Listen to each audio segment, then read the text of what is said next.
All right, derivatives of roots and radicals using the chain rule. So as I looked at this in the previous chapter about simple derivative formulas. We've always been able to take the derivative of stuff like this because there was only an x under the root. In this case, we just convert it to an x to the 1/2 and use the power rule. In the case of this one, it looks like it might be a product rule or something, and you could treat it as a product, but the sort of way to simplify the problem and make it a little bit easier, say, hey, you know what, these are both powers of x. This is really just x times x to the 1/3, which is x to the 4/3, and bingo. We could now use the power rule instead of doing a product rule, which is obviously more complicated and time consuming. So that was before. With the chain rule, now we're going to do the exact same thing. We're going to use the power rule, fractional exponents and stuff. It's just that we can take the root of stuff other than just plain old x. So x squared minus 2, this thing. We could have a square root of x squared times sine x, or something crazy like a product under the root. Still going to be able to take a derivative of it using the chain rule. We'll just have like sort of nested. It obviously gets more complicated. The weirder the stuff is under the root, the longer and more complicated your answer is going to get, but it's still just going to be plug and chug through the chain rule using the the fractional powers kind of thing. And you may recall these are called rational exponents. Not sure why rational in fractions mean the same thing, but they do in math. And I actually get that, one of the most frequent questions I get emailed to me when somebody can't find something on the site is because they're looking for fractions that have exponents in them, and they don't realize that's called rational exponents. So if you're ever looking for that, or maybe if you're confused by rational exponents right now, or these crazy fraction exponents, the thing to look for in the Algebra 2 or college algebra class is rational exponents. All right, so just to remind you what the power rule is, with the chain rule, we got that u prime on the end, right? So let's just plug and chug right through it. First step is always going to be to convert this to a parenthesis with a power on it. So x squared minus 2, same stuff. So we saw the same u in the original problem is still our u right now. We're just going to have a power of 1/2 on it. All right, so once we got that, it's just a simple power rule. We're going to take the old exponent and put it out front. So it's going to be a 1/2. Then we're going to keep the same u we've already got, x squared minus 2. And then we got to take away 1 from the power, so 1/2 minus 1 is negative 1/2. And last thing we do not want to forget is u prime. So what is u prime? Well, it's a derivative of u, which is this thing right here. So derivative of all this stuff, the 2 just goes to a 0. Derivative of 2 of x squared is just 2x.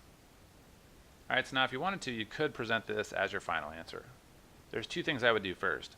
One is if you want full credit, you pretty much have to, kind of combine things that could be combined, like the numbers. So a 1/2 and a 2 just cancel each other out. That worked out pretty nice. And there's one, so you could present your answer as x times x squared minus 2. Oops. So negative 1/2, and you'd probably get full credit. What I want to get you in the habit of doing, you don't have to do it necessarily at the end of these problems, but what I want you to realize is that this is the same thing, because we have a negative exponent here. So what we could do is just drop that x squared minus 2 downstairs in the denominator of the fraction in order to get rid of that negative exponent. And of course, a 1/2 power downstairs is really just a root. So, and the x is just still x, so that's going to be our numerator. So you want to get in the habit, sometimes in calculus, of taking negative exponents in your answer and just moving them downstairs where they belong. Because it's just going to turn out that later in calculus, especially when you're in integrals, this is going to happen a lot to where you're integrating things with square roots in them. And if you take it downstairs, it'll be more obvious that it can cancel with stuff that's upstairs elsewhere in the problem. So I'm not going to totally bore you with the details. I just want to make you aware of that if you have something to the negative 1/2 power, it can be wise to make it a root in the denominator because it looks better and stuff. And in calculus, you don't have to rationalize. So don't feel like, oh, well, because I have a root downstairs, now I got to multiply top and bottom by square root of x squared minus 2. That's not something you have to do in calculus. If there was a root 2 downstairs, I guess you probably would have to. But the square root of a bunch of stuff with variables in it, you don't have to rationalize that. All right, let's do another one. So it's going to turn out that this may look worse because it's a third root, it's a cube root instead of a square root. And it's got this big ugly polynomial that's bigger than the last one we saw. But really the process is always the same. Just take whatever's under the root, put that in parentheses, so 2x cubed minus 6x plus 2, and make it a 1/3 power instead. So now we can just plug and chug on the power rule, and this of course is our u, which we need to sort of keep in the back of our minds for when we fill in the u prime from the formula. Alright, so this is going to equal old power, 1/3, times the same u, same stuff. And then our new power is going to be 1 less than our old power. So 1/3 minus 1 is negative 2/3. And that's something you're going to get good at. And lastly, don't forget u prime. That's the way you missed your points on the chain rule, is by forgetting u prime. So that means we just got to take the derivative of this junk. I'm going to put in parentheses because it's going to be more than one term. So derivative of 2x cubed is 6x squared. Derivative of negative 6x is negative 6. And the derivative of 2 is just nothing because it's a constant. Alright, so at this point, you kind of could give this as your answer. This 1/3 out front is going to cancel the 6's a little bit. So I would reduce this a little bit. So we'll get 1/3 times the 6's back here. If I just multiply 1/3 times this and this, I'll end up with 2x squared minus 2. And then I got my root, which is 2x cubed minus 6x plus 2. It's negative 2/3. Now, I'm not, on this one, it's negative 2/3 is kind of a nasty power. You don't have to do this, but what this would, if we wanted to convert this to positive exponents and roots instead of fractions, this is going to be our numerator because it doesn't have any negative exponents on it.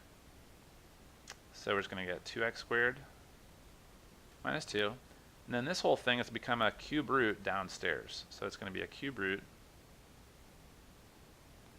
of 2x cubed minus 6x plus 2. And just to remind you, this wasn't a negative 1/3 power, it was negative 2/3. So what does that mean? That means that under the cube root sign, so this 3 downstairs gave us a cube root, but then the 2 upstairs gives us squared. So it's like this, all this junk squared. Pretty crazy, right? So if you actually convert this thing into a fraction like right here, this thing looks pretty gnarly. And I wouldn't necessarily recommend that unless, you know, it's part of a really big nasty problem and you're in like AP or like a really hard college calculus class. All right, roots of fun stuff. What's fun about this? Well, I just want to show you, hey, you know, we can take the derivatives of roots of anything. So just because it's a sine x as our u instead of a polynomial or something doesn't change anything. We're still going to put it in parentheses with a fractional power, and then we're still going to plug and chug through the power rule just like we did before. So old power goes out front.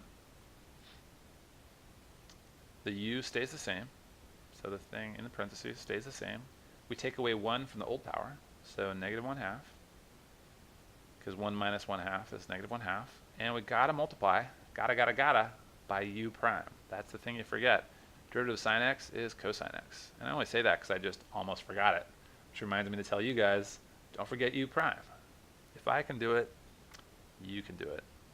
Forgetting it, that is. Okay. So at this point, we could leave it this way. That's a fine answer. Just to show you what it could look like if you wanted to make everything into roots and all that. Cosine x is the only thing here with a positive exponent. So put that in the numerator. Then this 1/2, you might be tempted to put it right here. But what you could do is just say to yourself, you know what? This is really a 2 downstairs. And then sine x to negative 1/2 is just a root of sine x downstairs. So does this look better? I don't know. You be the judge, ask your teacher, but you know, typically I think you could have left it in this form and gotten full credit. All right, same story is going to happen here. E to the x to the 1/2 power is how we'll rewrite it. And of course, this is our u. All right, so let's plug and chug through the power rule. We'll take the old exponent, put it out front. That's 1/2. Keep the same thing in parentheses. Got to take away 1 from the power, so negative 1/2. And we got to multiply by u prime. That's the thing you get forget. Derivative of u, our u is just e to the x. And what's the derivative of e to the x? Just e to the x. Kind of crazy. So now, at this point, you should be thinking, man, I wonder if some of that cancels or whatever. Two ways to look at it. What I would do is I would say, hey, you know what? This is something to the 1 power, and this is that same something to the negative 1/2 power, so we can add their exponents. So it'll be 1/2 times e to the x to the 1/2. That might not have been super obvious what I just did there. So let's look at it a different way. Let's go back to the original problem. And let's look at it a different way and say, you know what? Hey, wait a minute. This was something raised to a power raised to another power again. That's like an algebra 2 basic combining exponents problem. And what you do in this case where you have two exponents on the same thing, sort of like one just outside parentheses and one inside the parentheses, you multiply them together. So really, this is the same. That was supposed to be an arrow. That's the same as e to the 1/2 x. Interesting. Because now don't I just have a straight up power rule problem? Let's see if this goes any better.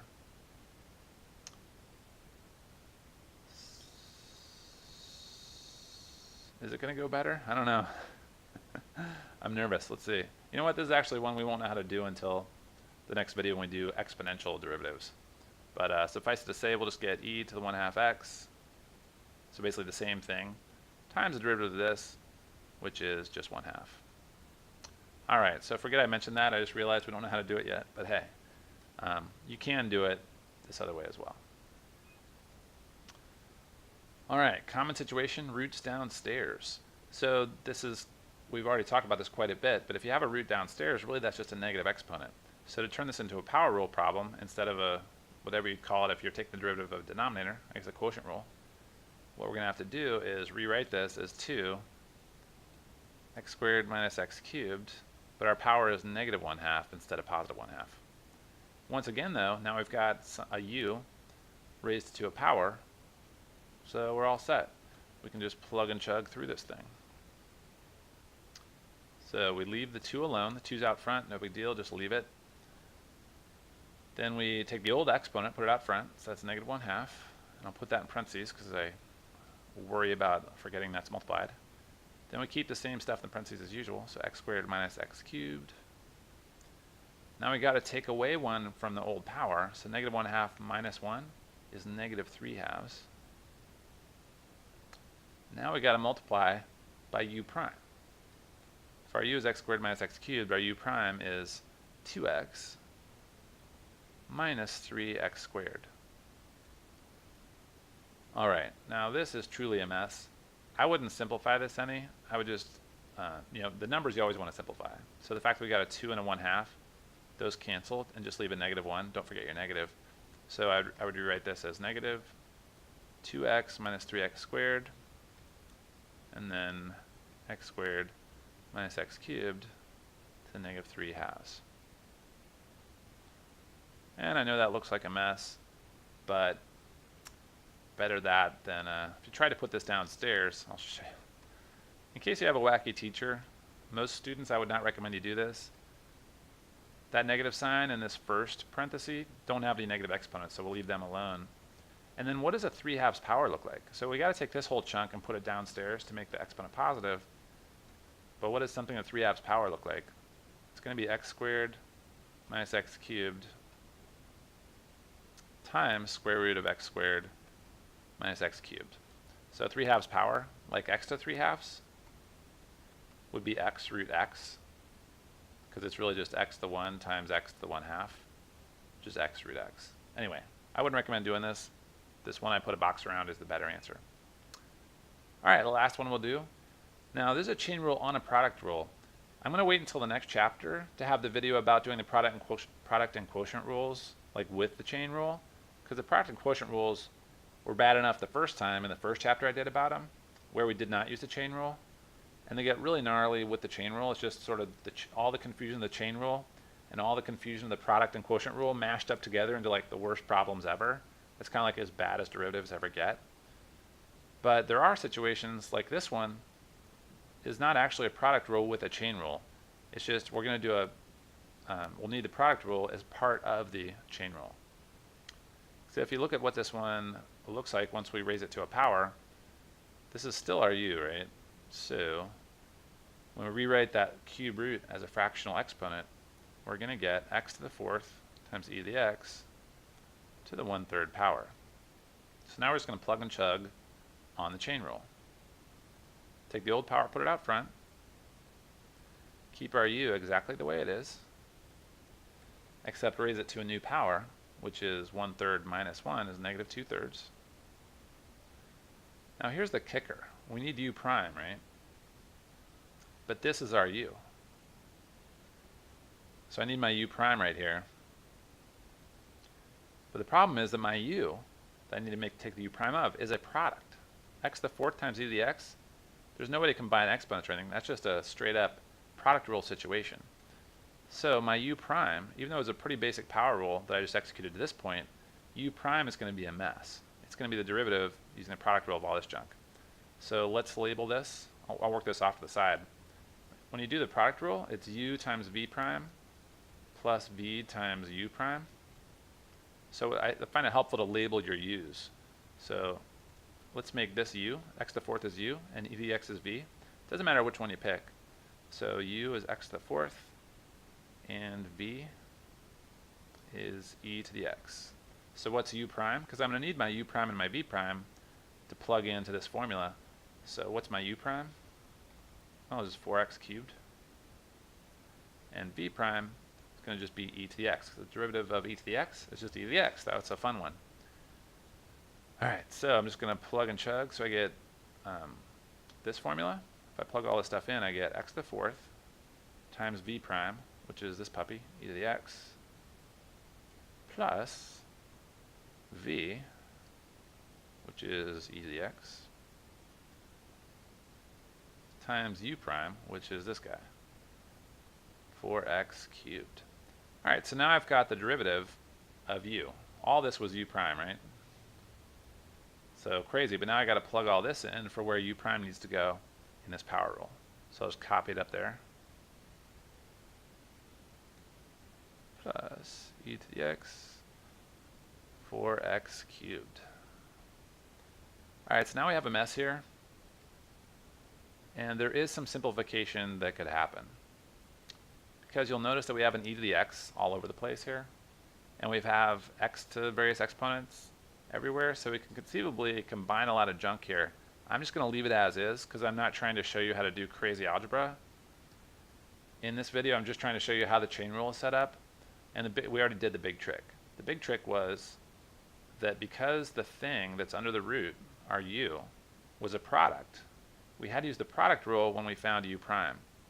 So the first part of the power rule is really easy. It was just the u prime part that ended up being a pain in the butt. And that's going to happen sometimes. You know, there's different ways to make hard problems. One is to set up a really nasty looking problem to begin with, like a big product rule or something.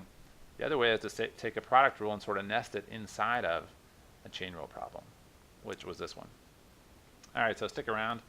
If that wasn't nasty enough for you, they get worse. Next couple of videos we'll cover derivatives with trig functions and exponentials and stuff. Then after that, we're going to move on to just hard examples of nasty chain rule problems. It's going to be exciting.